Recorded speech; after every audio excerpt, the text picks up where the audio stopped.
This is Daily Blast Live. We're talking about what you're talking about. Get real. No. Y'all, This just is stop. a sham. It's finally here. Drum roll. Welcome to DBL. Happy Tuesday, everybody. Sam Shocker House. Yeah. Getting shorter and Yeah. I did that one on one purpose. word. I did that one on purpose. Sam Shocker joining us today. Tori Shulman's back. My boy Al Jackson. What's up, brother? You're always right here with me. Hey, baby. man, I got a one-bedroom apartment right there. I'm hanging out. Did you know they went to a football game together? Yes, they are Yes. brothers from another mother. Yes, shout out. Yes. It was a good time. It was good. My Brownies lost, but we had the best time. Was it absolutely freezing? No. Oh, I thought it because was gonna be Denver, here in freezing. Denver, You if told the me. sun is on you, Yeah. you're good. Once that sun went down, you had to break out the mittens. Yes, Yeah. it's like Game of Thrones. Winter is coming. You see that sun goes down immediately, but it was great. But Al had to hook up, and we got to go on the club and eat mussels. You and and steak. mussels? Mussels What? at Bronco Incredible. Stadium. Are you joking? I'm not even joking. I And they want were to have fantastic. mussels. Baller. Can I come next? Can I come next? Yeah. No. What? All right, let's get to the show. Welcome to DBL. Hollywood A-listers came out for the annual Gotham Awards, the very popular Gotham Awards. Margot Robbie Sarcasm. channeled Barbie again with this black dress and cape that was inspired by the 1964 Black Magic Barbie doll. All right, we got it.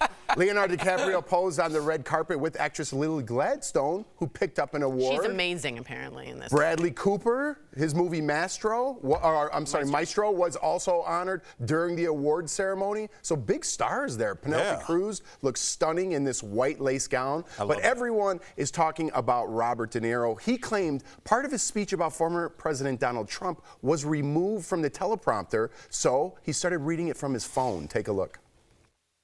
The former president lied to us more than 30,000 times during his 4 years in office. And he's keeping up the pace in his current campaign of retribution. But with all his lies, he can't hide his soul. Gotham, blah, blah, blah, Apple, but I don't feel like thanking them at all for what they did. How dare they? I think when you get into a certain age, you can say whatever you want. I think when you're Robert De Niro, you can say whatever you want. That almost, like, in all seriousness, I'm playing it off a little bit because I hate talking about politics, especially in movies. That looked like a movie within a movie. I was thinking of that. Yeah. Yeah. It also, he just reminded me, like, that same speech could have been happening at a wedding, where he's like, my son told me not to talk about the bride, but I'm about to. Like, it just seemed that's a certain age. Dad, no! Yeah. I wanted to ask you guys, do you think that the Gotham Awards or Apple, do they have a right to say, we don't care one way or the other about Trump? We just don't want to talk about it on our platform during our celebratory. Do they have a right? Listen, I don't censor? I don't know legally, but I do know that it's their content and they have a right to produce what content they want to put out. But I will say, Robert De Niro also has a right to his freedom of speech. And I do know that whether you like politics and award shows or not, when you come to a certain point in your life, for some people, all they care about is making, in their mind, a difference or being some sort of a truth teller. And I think for Robert De Niro, I mean, obviously agitated, angry that he was censored. And for him, it's more important for him to get out the truth in his mind than to just sit there and thank, people on the set. That's just where he's at. And may I add, please. Well, just to add a little bit of context, the whole movie, Killers of the Flower Moon, I've read the book. It's fantastic. It's all about the government covering up a massacre of the Osage Native American people. So why not at your space, when you're given that platform, speak about the truth and how he feels Apple or others Trump are covering up the truth in a way in which he has 5 minutes. He's going to spend it protesting it that way. My question is, and I totally agree with freedom of speech. My question is, because I just always think about these things. You keep saying him and what he thinks, and that's his space and his time, but they created the platform. The award show is the platform. They hired the cameras, they made the stage, they brought the people in, they got them set, they gave the champagne out. Do they not have a say in what is spoken about here? If Jeff pays for his son's wedding, and he says to the bride-to-be, hey, can your dad not talk about politics? Does he have a right to say that if he paid for the whole wedding? Absolutely. Or is it that person's, if they have the mic, they're allowed to say whatever they want? In my mind, that's more of a familial thing, and that's more of a dynamic. I'm saying, does the platform have a say? Yes, and De Niro has a right to protest it. Okay. And that's Well how said. protests work.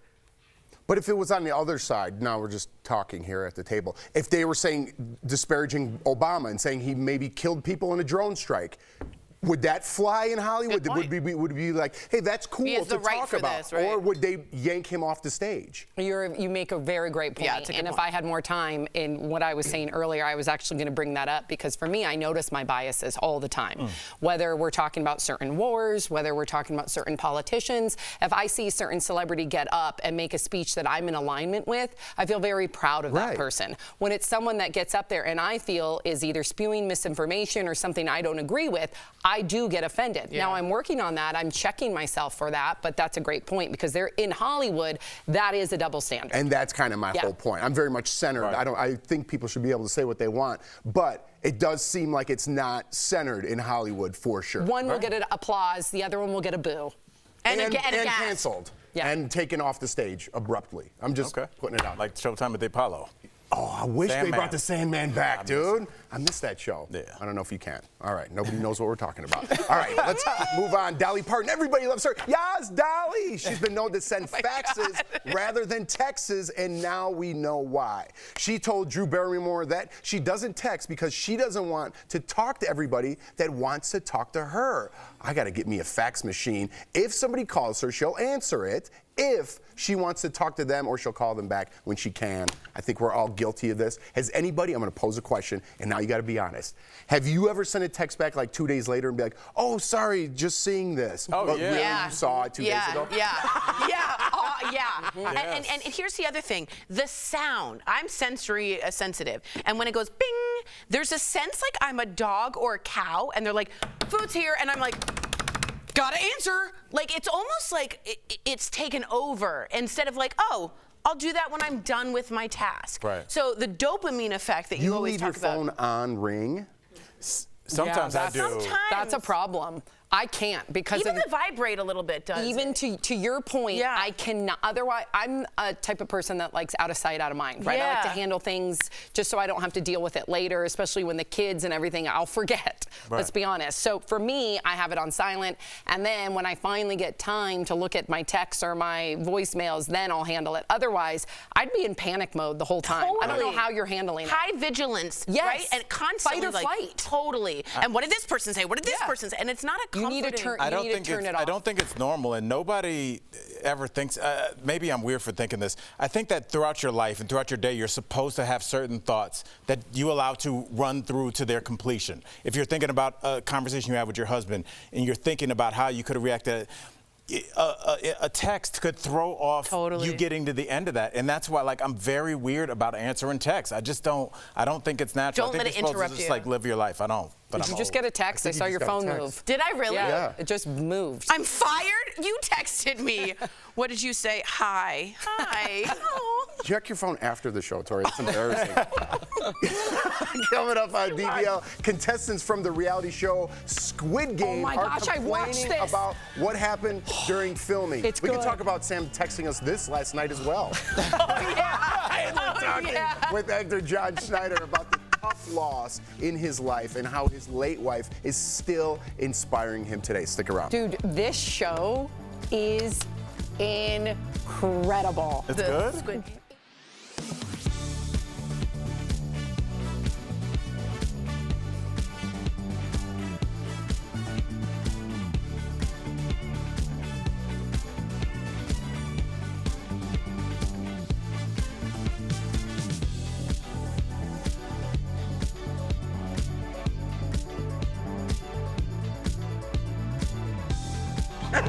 Okay, this show.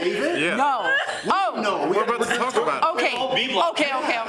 I'm gonna save my take on the new Squid Game reality series, which I think is phenomenal. You haven't seen the series? When people tell me It's so good. If you haven't seen Squid Game the series, he has not seen it yet. It is so good. And then you saw the original Squid Game or the new reality show. Watch the original because it's all based. Sam, I'll tell you, since we're going to talk about Squid Games, I will tell you this. I got the best piece of advice about text etiquette Okay. from my boy Tone Bell. What did He's he an say? actor. Yep. Tell my boy Tone known, and he said, you have to establish your identity. And I've known ever since I've known him, which is about 10, 12 years now. If I text Tone, he'll get back to me in about 5 to 8 hours. It's somewhere in that window. That's his identity. And that's how he always is. That is brilliant. And he never texts right back unless I'm like, it's an emergency. And you don't expect anything different because he set that tone. Right. And I never. No pun intended. Right. And I think if you establish like your texting etiquette, Sam's not going to answer after 9 o'clock. That's so true. But when you get back to people immediately, I think it sets a bad precedent because that means whatever you're thinking. And you're not reflecting. Right. You're just like, now I have to be thinking that same thing right now. It just, I don't know how natural that is. That's a great point because we always think, is that person going to think I'm ignoring them? Put it back on yourself because my friend Martine, who you know, she will take like a day and a half. I never once think twice of it. So if you're worried that someone's overthinking, But some people will take it.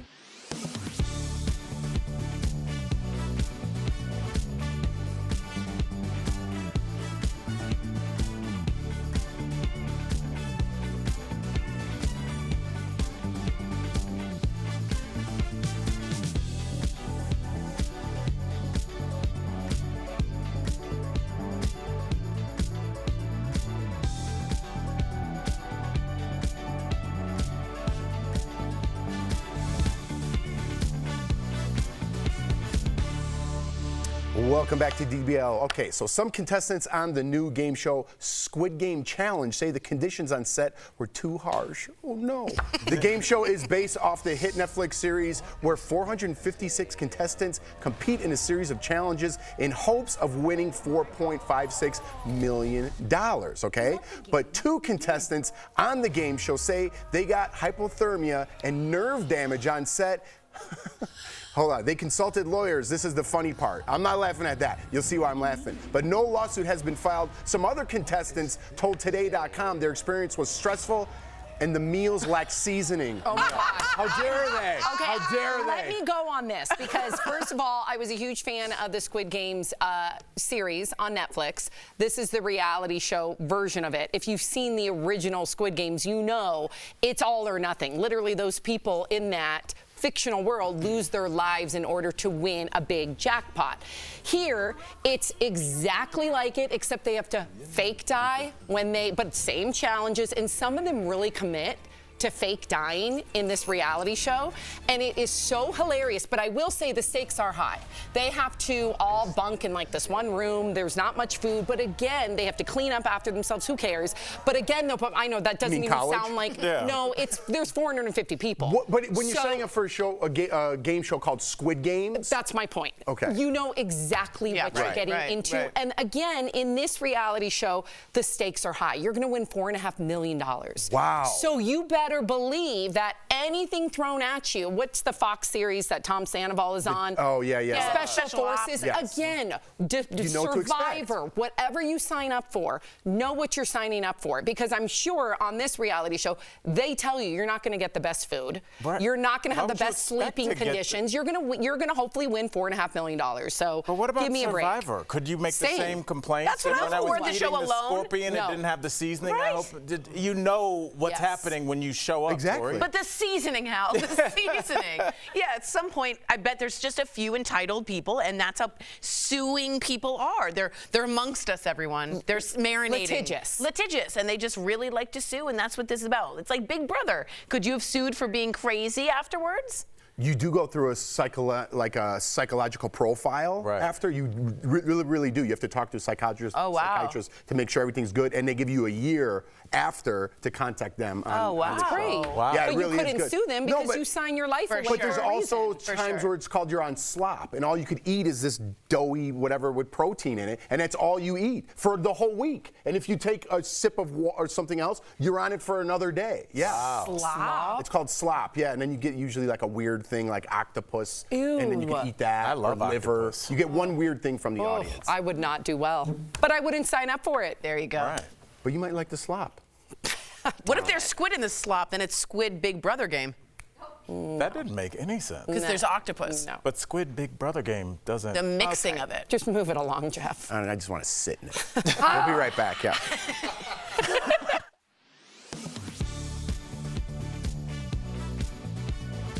This year, sales of electric vehicles have soared. So for many of you, this could be your first winter driving a battery-powered car. And if you've ever tried to use your phone when it's cold out, you know batteries and freezing temperatures don't mix. One of our viewers, Martha, asked, do electric vehicles lose range, meaning the distance they can travel on a single battery charge in cold weather? So Martha, let's verify. Our sources are Consumer Reports, AAA, and 2 academic researchers who specialize in electric vehicles. Earlier this year, Consumer Reports released a study where they ran numerous EVs in different seasons, controlling for all variables but temperature. The study found that at 16 degrees Fahrenheit, the cars on average could only go about 3/4 of the distance they could travel at 65 degrees.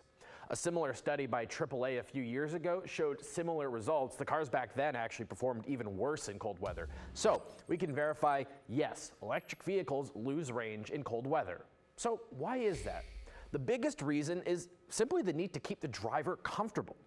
Gas-powered cars generate heat by burning fuel, and that heat can just be pumped into the cabin. But EVs need to generate heat independently, meaning the battery now has 2 jobs in cold weather, propelling the car and heating the cabin. Electric cars are way more efficient. Most of the energy is being used to move the car, and there's not so much excess heat that is being created. A little bit, but not much. So when we need to heat the cabin where we sit, we actually need to use more energy, and that lower the range of the car.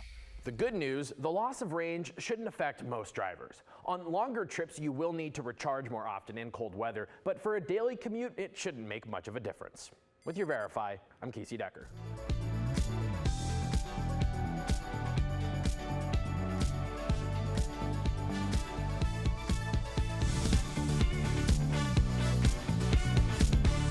The mysterious gift giver has struck again. If you get busted with those toys, you're done. And you made me an accessory. Well, you know what they say. Some accessories are required.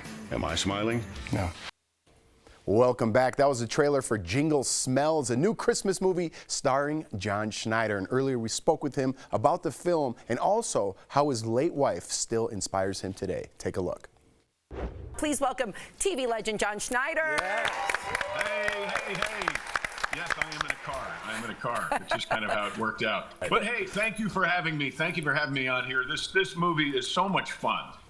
Because one of the things that it does that really isn't in that little trailer is the reason why there are toys for this particular Santa, who is my delinquent son, that I get a job in the sanitation department, and he smells, ergo, Jingle Smells.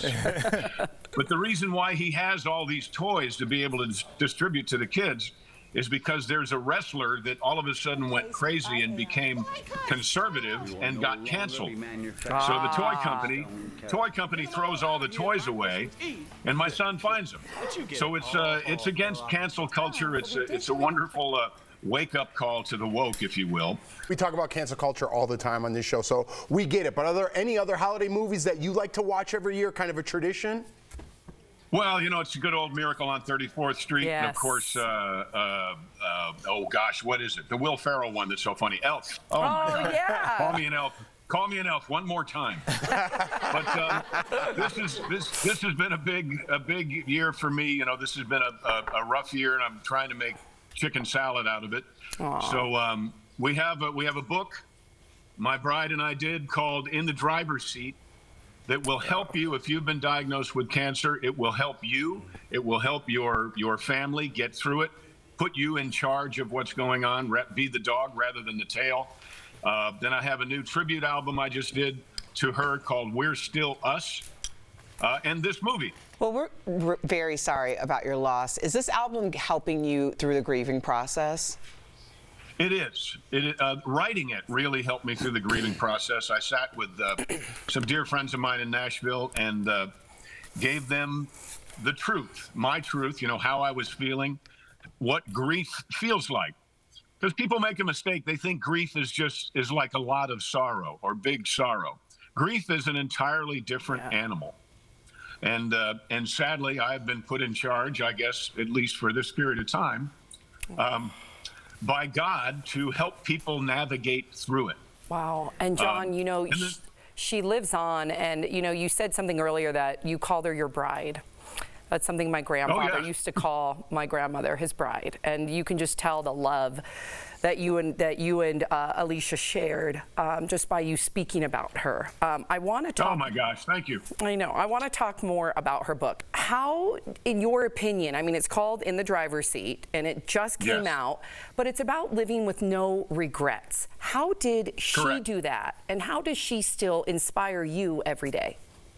She absolutely did that, and in taking charge of her own diagnosis, which that sounds so simple, but most people don't. Most people, when someone in a white coat says you have cancer, most people shut off all of their defense mechanisms and just do as they're told.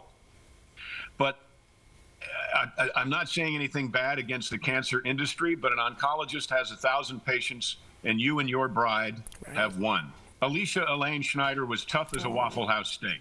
Okay, my bride was tough. And there are people now that I see every day that she came in contact with, and she helped them get in charge of their diagnosis. Right. They're still here. Wow. You know, so it's if you just give in, you'll give out. So don't do that. You are so right. John, you're trying to take care of everybody else. Make sure you take care of yourself too. Amen to that. Like, don't hold those tears back. We can see it in your face. You gotta let that out, bro. So much love. I've been there, man. So we're with you, man. You can I appreciate it. Oh my God, John. Yeah, okay, to our viewers out there, DBL Nation, you can pick up John's new album, We're Still Us. You can also pick up Alicia's book, In the Driver's Seat, available now at johnschneiderstudios.com. And of course, check out John and Jingle Smells, available now on Rumble. Thank you, John. Jingle Smells. Thank you, John. Merry Christmas. We appreciate you. Thank you. Merry Christmas to you too. Hold on to those you love. Hold them tight. Yes, sir. Thank you. We'll be right back.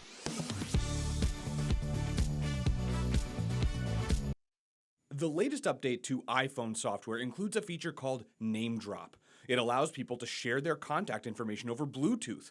Law enforcement all over the country started sharing social media posts with similar language, warning that people could unknowingly share their personal information with the feature. But can someone use this feature to get your phone number or email without your permission? Let's verify. Our sources are Apple and the Bangor Police Department. Here's how it works, straight from Apple. You can quickly share your contact info with others using Name Drop. Apple says users can choose the specific contact information they want to share or not share. You'll be prompted to do so before any sharing occurs. Name Drop does not work with devices that are locked. You can also choose to only receive contact information without sharing your own. If the user does not tap either option to share or receive only, no contact information will be shared. Party 1 has to choose to share it. Party 2 has to choose to accept it. When you download the newest iPhone software, your phone automatically turns this feature on. The concern from law enforcement is people who are not tech savvy or simply not paying attention could share that info unknowingly. Bangor Police posted to dispel the misinformation. Okay, I've heard this, but I'm going to have to find out, is this really true? Trust yet verify. We do the same thing. And don't believe what everybody says, because just because it's on the internet doesn't mean it's true. Police also encourage parents to disable this feature on their kids' phones. I really do think that if you've got kids, you need to be monitoring what they're doing on that phone, because they're going to get smarter than you real quick. To turn off Name Drop, go into your settings, tap General, then tap AirDrop, then tap the switch button to turn Bringing Devices Together to off. So, can someone use Name Drop to get your phone number or email without your permission? No, that's false. You have to choose to share that info when using the feature. With your Verify, I'm Chris Costa.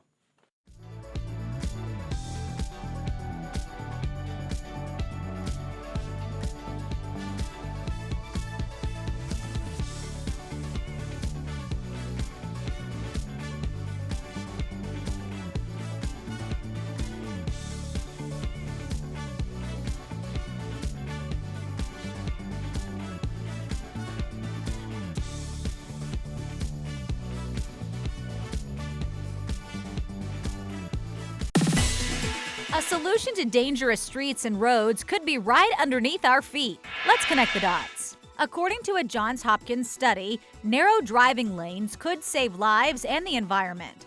The study found wider lanes increase the risk for accidents. 12-foot wide lanes had more wrecks than those with a width of 9 feet or less. Experts say this is because more room makes drivers believe they can increase their speed and drive a little less attentively. Narrower lanes also help the fight against environmental issues. Smaller lanes condense more drivers in less space, use less asphalt, and take up less land consumption.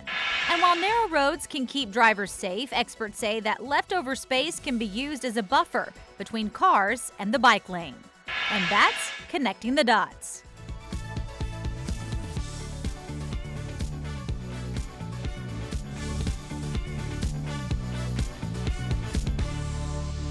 Welcome back. We've got some great products from our friends at Morning Save. Check them out. All right, Steph, what do you have for us today? Hey, Jeff. Hey, DBL Nation. We are so excited to show off the deals today, and believe me, they are fabulous. So let's check everything out. This is just wonderful, Jeff. Check it out. It's the iHome AutoVac Eclipse robotic vacuum with mapping technology. So this deal includes one vacuum, a charging base, a remote, and an extra HEPA filter. Normally, this is $300. Today we've got this for $99.99. That's saving 67%. Look at this, I love this. This is the Winix Top Fill Ultrasonic Humidifier with a night light. So this doorbuster deal includes one humidifier. We've got it in white or grey. So we've got a crazy good deal on this amazing brand, but the doorbuster deals are always super popular. So you guys, there's a limit on these of 3 per customer. Normally they are $60 each, but we have got it for $15. That's saving 75%. Next up, we've got the Cuisinart programmable 5-cup electric kettle and percolator. This deal includes one kettle and percolator. This is such a great product. Quantities are very limited, so make sure you're quick on this because normally it's $130, but we've got it for $79.99. That is saving 38%. Moving on to our last thing today, we've got the gorgeous Laura Ashley Ladies Micro Suede Moccasins with a plush trim. So this deal includes one pair of slippers. We've got them available in this lovely pink or tan.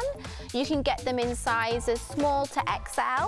So normally these are $25. We have got them for $12. That's saving 52%. Head on over to morningsave.com to snag these amazing deals at the lowest prices, or you can even scan the QR code on your screen to take you directly to these products on Morning Save's website. Thank you so much, Steph. I said some cute things in between there and they cut it out. Oh, did they? No, I was mentioning how much I like I'm a slipper fan. I need to get my slipper game strong. Jeff. Yeah, but you don't wash slippers. I don't have any comfy ones like that. Whoever's your secret Santa should get you some slippers. Are we doing that this year? I should hope so. It's my favorite part. I'm offended. Santa offends me. Okay, we'll see you guys tomorrow.